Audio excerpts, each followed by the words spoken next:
오늘은 완악함이라는 제목으로 말씀을 나누도록 하겠습니다. 제가 처음 사역을 했던 교회는 김해 칠산이라는 작은 마을에 위치한 칠산교회입니다. 사진이 한 장 있는데요. 이 교회는 이제 교육관입니다. 네.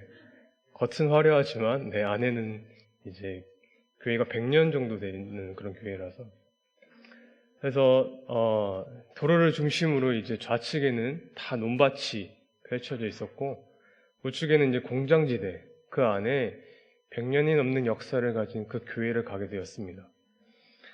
처음에 가게 되었을 때 이제 목사님으로부터 이제 어른들이 한 80명 정도 출석을 하신다. 그래서 속으로 그러면 주일학교 애들은 한 8명에서 10명 정도 있겠구나라고 생각을 했는데, 유치부부터 이제 중학생까지, 중고등부까지 40명이 그 교회를 출석하고 있었어요.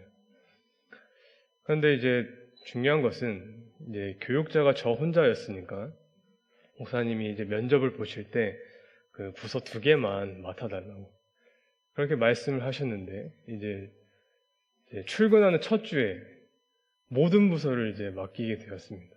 그래서 유치부, 초등부, 중고등부, 그리고 어른 설교까지.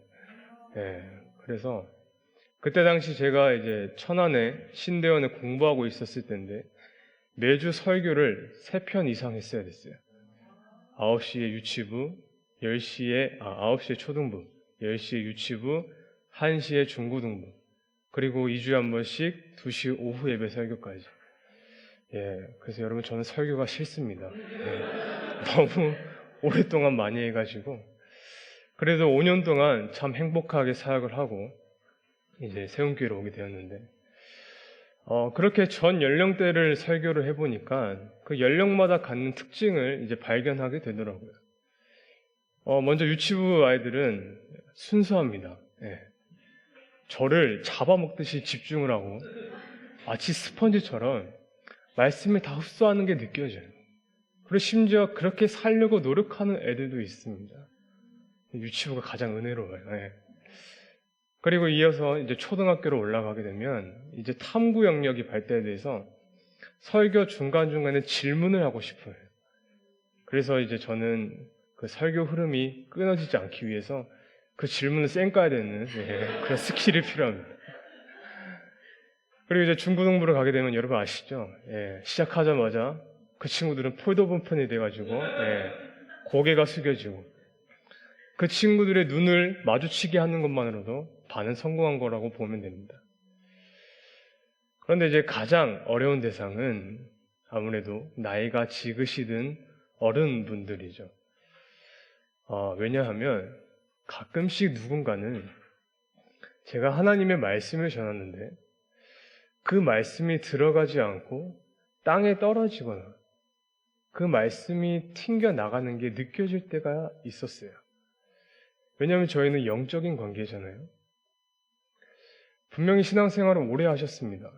직분도 가지시고 또 성경에 대한 지식도 방대하시고, 하지만 그 안에 뭔가 모르게 돌처럼 강하게 굳은 그 마음으로 인해 말씀이 들리지 않고 튕겨나가는 게 느껴질 때가 있었습니다. 우리가 사람들을 만나보면 누군가는 정말 고집이 센 사람이 있는가 하면, 또 누군가는 나와 다른 의견일지라도 그것을 수용하는 사람들이 있잖아요. 자기 고집이란 것이 무엇입니까? 자기 고집이란 나에게 답이 있다, 나에게 힘이 있다, 나에게 길이 있다, 모든 것을 자기 위주로 생각하는 사람이라면, 반면에 수용적인 사람은 무엇이냐면 나에게는 답이 없다, 나에게는 아무런 능력이 없다, 나를 다른 사람에게 전적으로 맡기는 것이 수용적인 사람인 것이죠. 기독교에서 말하는 구원이 이와 비슷합니다. 우리가 구원을 받을 수 있는 조건은 한 가지입니다. 나에게는 구원을 이룰 수 있는 어떠한 방법도 어떠한 능력도 없다라는 것을 인정하는 것이죠. 그것을 인정한 뒤에 우리는 무엇을 의지해야 되냐면 예수 그리스도의 그 은혜에 나를 전적으로 맡겨드리는 그 수용을 해야 됩니다. 그래서 그 은혜를 받은 사람에게는 어떠한 기질이 점점 성장해 가냐면 수용성이 점점 커지게 됩니다. 은혜를 경험한 사람은 사람들의 말을 듣기 시작하고, 은혜를 경험한 사람들은 사람들에게 고개를 숙이기 시작하고, 은혜를 경험한 사람들은 나 자신을 드러내기 이전에 예수 그리스도를 드러내기 위해 애쓰는 사람이 된다는 것이죠. 그런데 오늘날 문제가 무엇입니까? 오늘날 교회 안에는 신앙생활이 아니라 그 종교 생활로 인해서 자신을 공고하게 만드는 사람들이 점점 많아진다는 거예요. 매 순간 은혜로 살아가는 것이 아니라 내가 섬긴 그 연수, 내가 그동안 했던 훈련, 내가 했던 그 헌신, 이것을 언제부턴가 자신의 경력과 커리어로 쌓이기 시작합니다. 그래서 나를 언제부턴가 이 자리에 놓고 누군가의 말을 듣지를 않아요. 심지어 하나님의 말씀조차 듣지를 않습니다. 여러분, 성경은 그런 사람을 뭐라고 표현하냐면 완악하다, 완악이라고 표현을 하고 있습니다. 오늘 본문에 그 완악을 보여준 인물이 바로 애굽의 왕 바로였습니다. 먼저 오늘 본문 8절 말씀을 한번 읽어보겠습니다. 8절 같이 읽겠습니다. 여호와께서 애굽 왕 바로의 마음을 완악하게 하셨으므로 그가 이스라엘 자손의 뒤를 따르니 이스라엘 자손이 담대히 나갔습니다. 아멘. 이스라엘 백성들이 애굽을 탈출하는 그 과정은 여러분이 익히 잘 아실 거라고 생각을 합니다. 하나님께서 10가지의 재앙으로 먼저 애굽을 치셨습니다. 그리고 마지막 10번째, 모든 태어난 그 장자를 다 죽임으로써 그 재앙이 끝났음에도 불구하고 누군가는 정신을 못 차리고 있는데 그 사람이 바로 애굽의 왕 바로였습니다. 10가지의 재앙이 끝나고 유월절을 통과하고 이스라엘 백성들이 이제 엑소더스, 출애굽을 하게 되는데 바로가 정신을 못 차리고 그 자리에서 그들을 추격하기 시작합니다. 홍해 앞에서 백성들이 진을 치고 있는 가운데 바로는 자신의 모든 병거와 마병을 데리고 나서 이스라엘 백성들을 끝까지 추격하고 있는 장면을 지금 담고 있습니다. 그런데 말씀을 보면 그때 당시에 그 바로의 상태를 하나님이 뭐라고 이야기하시면 바로는 완악하다라고 표현하고 계십니다. 8절 말씀 다시 한번 읽어볼까요? 8절 함께 읽겠습니다. 여호와께서 애굽 왕 바로의 마음을 완악하게 하셨으므로 그가 이스라엘 자손의 뒤를 따르니 이스라엘 자손이 담대히 나갔습니다. 여호와께서 애굽 왕 바로의 마음을 완악하게 하셨습니다. 바로의 상태를 완악이라고 표현하고 있습니다. 그런데 사실 이전 장인 출애굽 13장을 보시면 그때부터 14장까지 바로 옆에 꼬리표처럼 붙어있는 단어가 바로 완악이었습니다. 10가지의 재앙이 시작될 때부터 바로는 완악하였더라. 바로는 완악하였고 끝까지 바로는 완악하였더라. 이 완악이라는 것이 완고하고 악하다라는 이런 단순한 말이 아닙니다. 여러분, 개역 한글에 보면 이 완악을 어떤 단어로 쓰고 있냐면 강팍이라고 쓰고 있습니다. 강팍이 아닙니다. 강팍. 이 강은 굳셀 강, 팍은 어긋날 팍. 어긋난 데서 굳세다라는 뜻입니다. 그러므로 지금 바로는 어떤 사람입니까? 바로는 어긋난 데서 굳센 사람이에요. 삐뚤어진 데에서 굳센 사람이었고 본질이 아닌 것에서 굳센 사람이었습니다.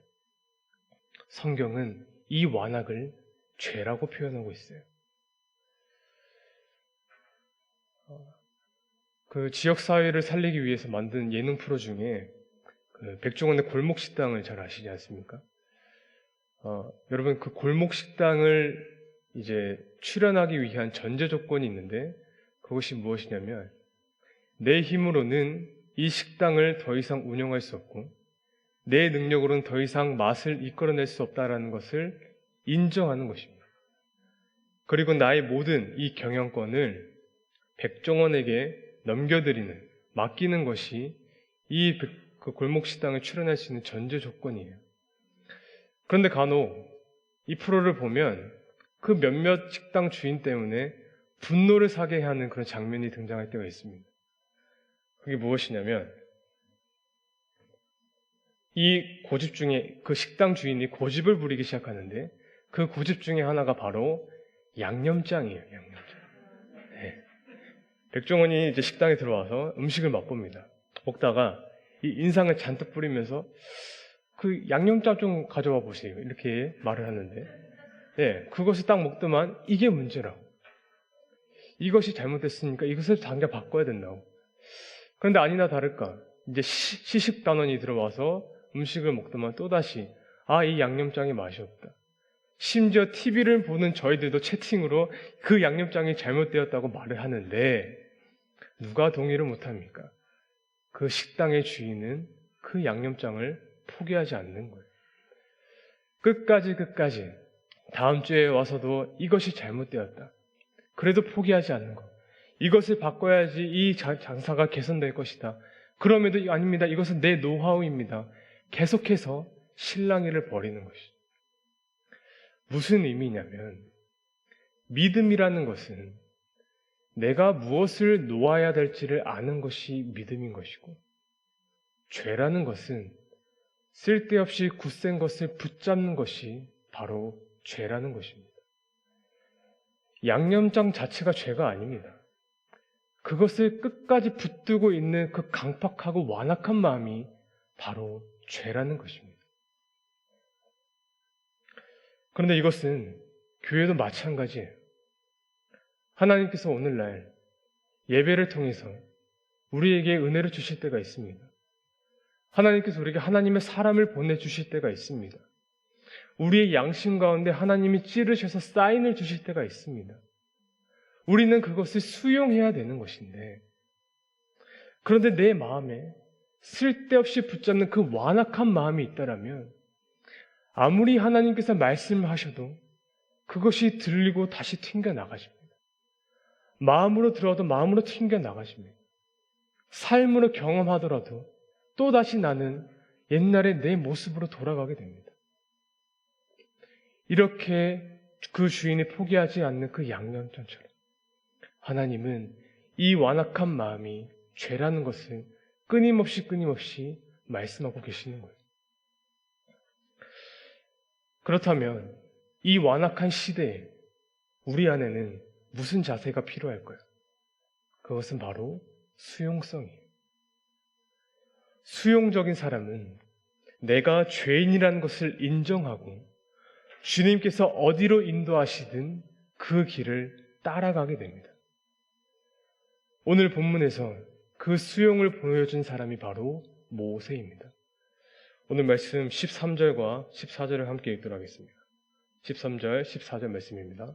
모세가 백성에게 이르되 너희는 두려워하지 말고 가만히 서서 여호와께서 오늘 너희를 위하여 행하시는 구원을 보라. 너희가 오늘 본 애굽 사람을 영원히 다시 보지 아니하리라. 여호와께서 너희를 위하여 싸우시리니 너희는 가만히 있을지니라. 완악했던 바로가 끝까지 쫓아오자 이제 백성들이 술렁거리기 시작합니다. 이제 어떻게 해야 하나? 우리는 죽었다. 그런데 그때 모세가 백성들에게 무엇을 이야기하냐면 너희는 두려워하지 말고 가만히 서서 여호와께서 오늘 너희를 위하여 행하시는 구원을 보라. 여호와께서 너희를 위하여 싸우시리니 너희는 가만히 있을지니라.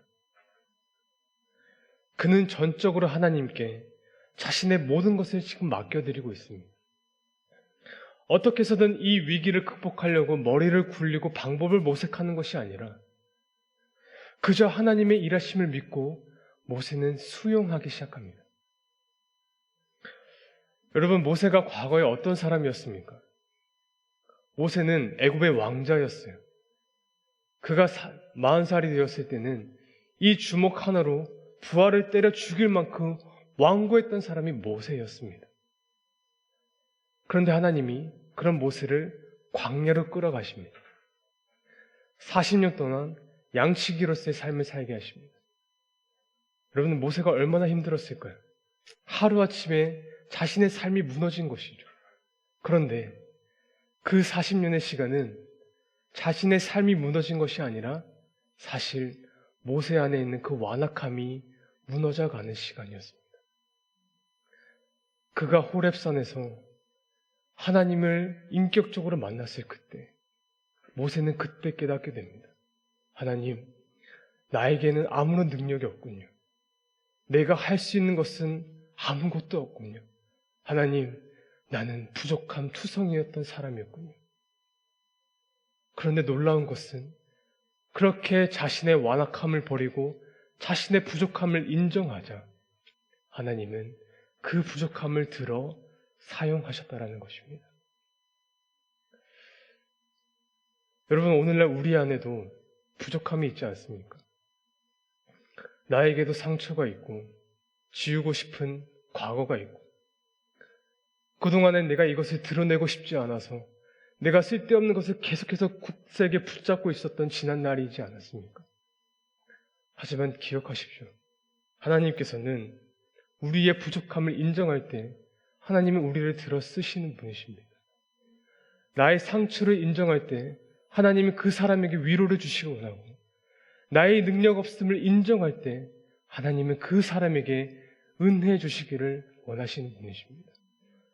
저는 오늘 저와 여러분이 그 부족함을 인정하는 수용적인 사람이 되어서 하나님의 은혜가 충만한 그런 믿음의 사람이 되실 수 있기를 주님의 이름으로 간절히 축복합니다. 이제 말씀을 좀 정리하도록 하겠습니다.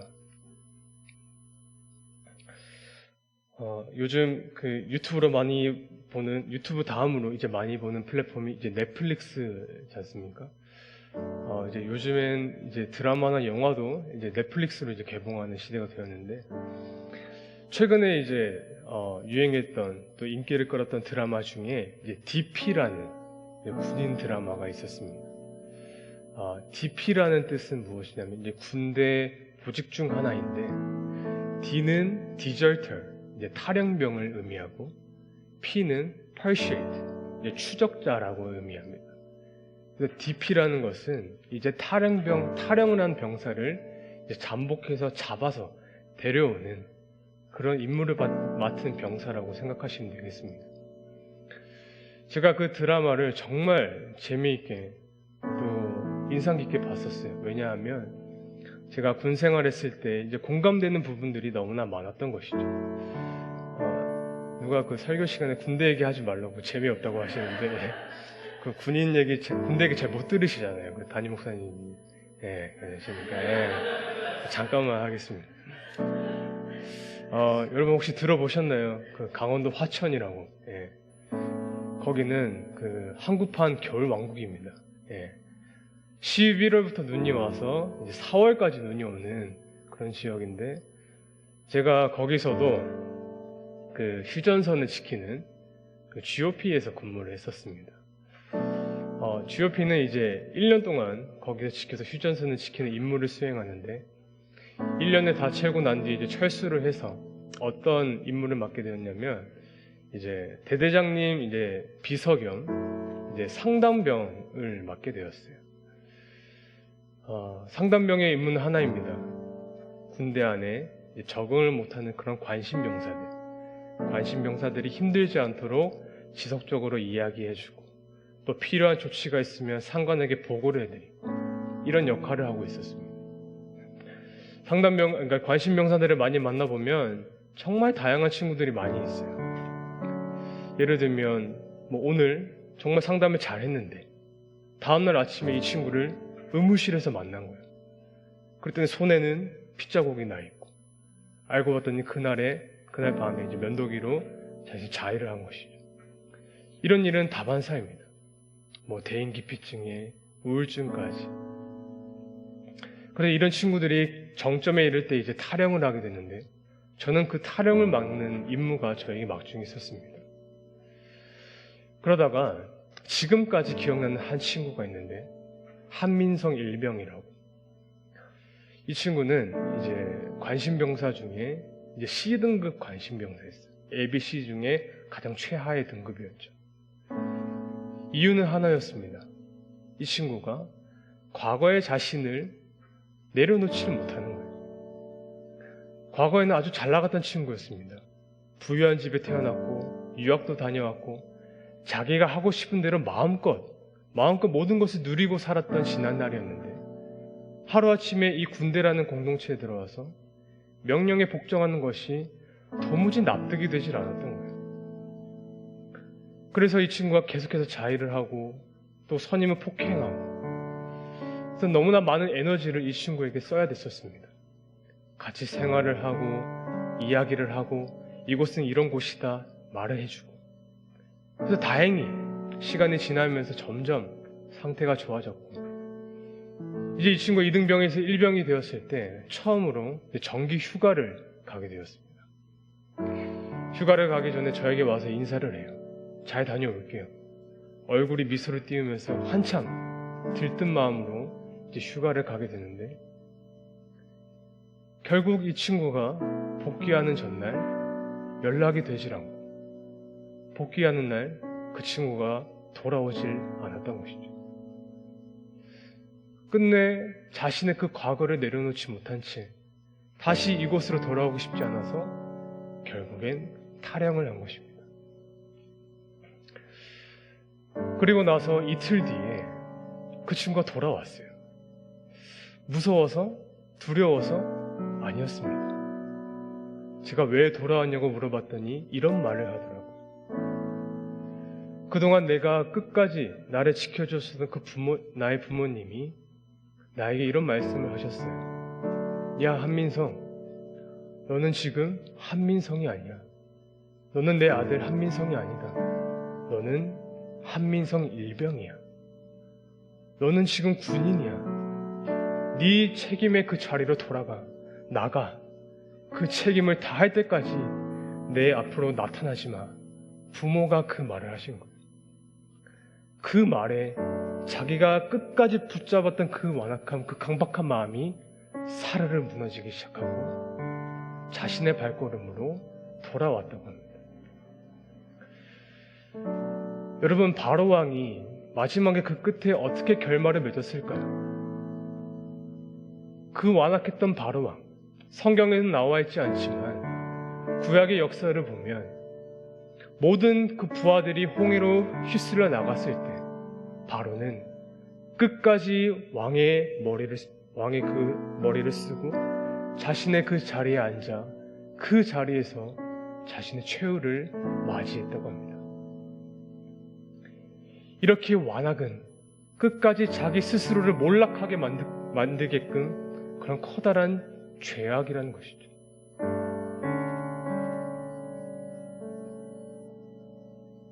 하지만 여러분 기억하십시오. 우리 안에 어쩌면 그런 완악한 마음이 있을 수도 있습니다.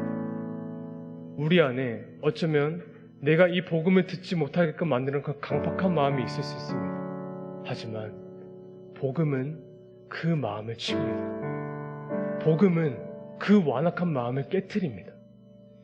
우리가 그 강팍으로 허덕일 때 복음은 내가 죄인이라는 사실을 고발합니다. 복음은 내가 아무것도 할 수 없음을, 그 무능력함을 고발합니다. 우리가 그 복음 앞에 다시 설 때 우리는 다시금 내 자신의 위치를 깨닫고 하나님의 그 은혜의 자리로 나아갈 수 있게 되고, 우리가 그 복음을 깨달았을 때 하나님은 다시금 우리를 들어 사용하신다라는 것입니다.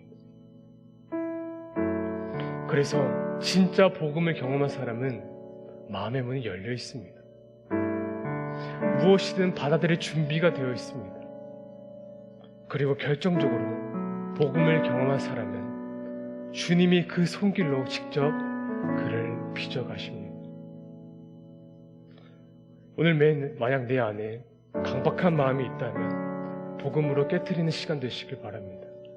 주님께서 부르실 때 주님, 나는 모릅니다. 주님만이 아십니다. 주님, 나는 할 수 없습니다. 주님만이 하십니다. 나의 삶이, 내 자녀가, 나의 앞날이 그렇게 나의 모든 삶을 주님께 맡겨드리는 수용적인 사람이 되셔서 그 주님의 손길에 쓰임받는 그 은혜로운 삶을 사실 수 있는 저와 여러분 될 수 있기를 우리 주님의 이름으로 간절히 축원드립니다.